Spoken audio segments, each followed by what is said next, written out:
Operations. അപ്പം file വെച്ചുള്ള programmes ചെയ്യുന്നതിന് മുമ്പേ കുറച്ച് ബേസിക്സ് അറിഞ്ഞിരിക്കുന്നത് നല്ലതായിരിക്കും.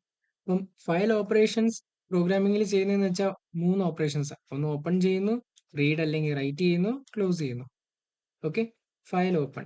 ഫയൽ ഓപ്പൺ ചെയ്യാൻ വേണ്ടി ഓപ്പൺ എന്നുള്ള ഫംഗ്ഷനാണ് യൂസ് ചെയ്യുന്നത്. ഓപ്പൺ ചെയ്യുന്നു, ഇതിനകത്ത് ടെക്സ്റ്റ് ഫയലിന്റെ പേര് കൊടുക്കും ഫസ്റ്റ് പാരാമീറ്റർ ആയിട്ട്. സെക്കൻഡ് പാരാമീറ്റർ ആയിട്ട് ഏത് മോഡിൽ ഓപ്പൺ ചെയ്യണം എന്നുള്ളത്, റീഡ് മോഡാണ് ഇവിടെ കൊടുത്തേക്കുന്നത്. ഡിഫറെന്റ് മോഡ്സ് ഏതൊക്കെയാണെന്നുള്ളതെന്ന് വെച്ചാൽ ഒന്ന് read mode, write mode, execute, append, text എന്നുള്ള default, B binary. Okay, fifth ഇത് പ്ലസ് വിട്ടേരെ. അത് കഴിഞ്ഞിട്ട് ഫയൽ ഓപ്പൺ ചെയ്യുന്നതിന്റെ മോഡ്സ് കൊടുത്തേക്കുന്നുണ്ടോ, ഫയൽ നെയിം കോമ മോഡ്, അങ്ങനെയാണ് ഇത് കൊടുക്കുന്നത്. പിന്നെ ബൈനറി യൂസ് ചെയ്യുന്നത് ഇമേജസ് ഓപ്പൺ ചെയ്യാൻ വേണ്ടിയാ. അത് ഇമേജിന്റെ പ്രോഗ്രാം വരുമ്പോൾ അതിനകത്ത് പറയും. ഇപ്പൊ നമ്മൾ ജസ്റ്റ് ഇതിന്റെ ബേസിക്സ് കവർ ചെയ്ത് പോകാം. ഓക്കെ, ഇപ്പം ഫയൽ ഓപ്പൺ ചെയ്യുന്ന കൊടുക്കുന്ന കോഡ് എന്ന് വെച്ചാൽ ഒരു വേരിയബിൾ കൊടുക്കും, അതിനകത്തോട്ടായിരിക്കും നമ്മൾ ഫയലിന്റെ ഡേറ്റ സ്റ്റോർ ചെയ്യുന്നത്. ഓപ്പൺ ചെയ്ത് റീഡ് മോഡിൽ സ്റ്റോർ ചെയ്ത് വെച്ചു, എന്നിട്ട് ഇത് പ്രിന്റ് ചെയ്തു. ഇവിടെ ഒന്നുകൂടെ റീഡ് ചെയ്തിട്ട് ഇവിടെ പ്രിന്റ് ചെയ്യുന്നുണ്ട്, കണ്ടോ?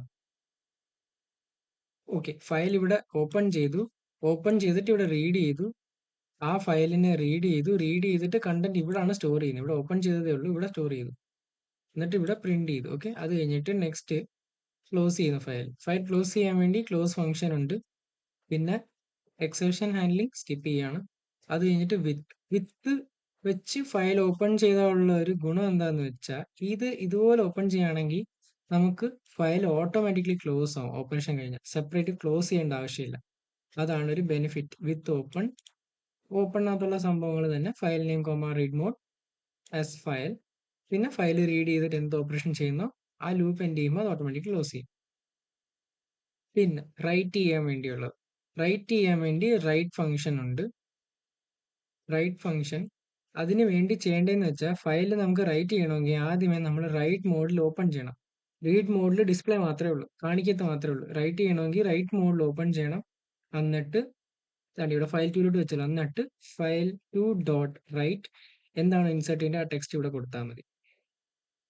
പിന്നെ കുറച്ച് ഫങ്ഷൻസ് ഉണ്ട്. ക്ലോസ് ചെയ്യുന്നത് പറഞ്ഞല്ലോ, അതേമാതിരി കുറച്ച് ഡിഫറെന്റ് ഫങ്ഷൻസ് ഉണ്ട്. ഇപ്പൊ ഇതിൽ നമ്മൾ കവർ ചെയ്തൊക്കെയായിരുന്നു. റീഡ് എൻ എന്ന് വെച്ചാൽ ഇവിടെ ഇപ്പൊ റീഡ് ബ്രാക്കറ്റിനകത്ത് ഒരു നമ്പർ കൊടുത്താണല്ലോ, N number of characters from the file. Suppose ഈ ലൈനാണ് എടുത്തതെന്ന് വിചാരിച്ചു, ഇതാണ് ആ ഫയലിനകത്ത് കിടക്കുന്ന ലൈൻ. ഇപ്പൊ ഇതിനകത്ത് റീഡ് 4 എന്ന് കൊടുത്താൽ FLUS ഔട്ട്പുട്ട് പ്രിന്റ് ചെയ്യുമ്പോൾ ഇത്ര മാത്രമേ പ്രിന്റ് ചെയ്യത്തുള്ളൂ. ഇപ്പം റീഡ് 10 കൊടുത്താൽ 1 2 3 4 5 6 7 8 9 10 ഈ ബ്ലൂ മാർക്ക് ചെയ്തേക്കുന്ന ഇത്രയും സെക്ഷൻ പ്രിന്റ് ചെയ്യും. അതാണ് സംഭവം. റീഡ് ലൈൻ എന്ന് വെച്ചാൽ ഇപ്പം ഇതുണ്ട്, ഇത് 2 ലൈൻ ഉണ്ടല്ലോ, ലൈൻ 1 ലൈൻ 2. റീഡ് ലൈൻ വെച്ച് നമ്മൾ എടുക്കുവാണെങ്കിൽ ഫസ്റ്റ് ലൈൻ മാത്രമേ എടുക്കത്തുള്ളൂ. റീഡ് ലൈൻസ് എന്ന് വെച്ചാൽ എല്ലാ ലൈൻസും എടുക്കും. ഇതാണ് സംഭവം. അതേമാതിരി റൈറ്റിനുണ്ട് റൈറ്റ് ലൈൻസ്. ഇതെന്ന് വെച്ചാൽ മൾട്ടിപ്പിൾ ലൈനിലേക്ക് ഫയൽസ് റൈറ്റ് ചെയ്യും. അപ്പൊ ഇത്രയും സംഭവങ്ങളാണ് ബേസിക് ആയിട്ട് നോക്കേണ്ടത്. ഈ സൈറ്റിൽ കയറിയിട്ട് ജസ്റ്റ് നോക്കിയാൽ മതി. ഓക്കെ.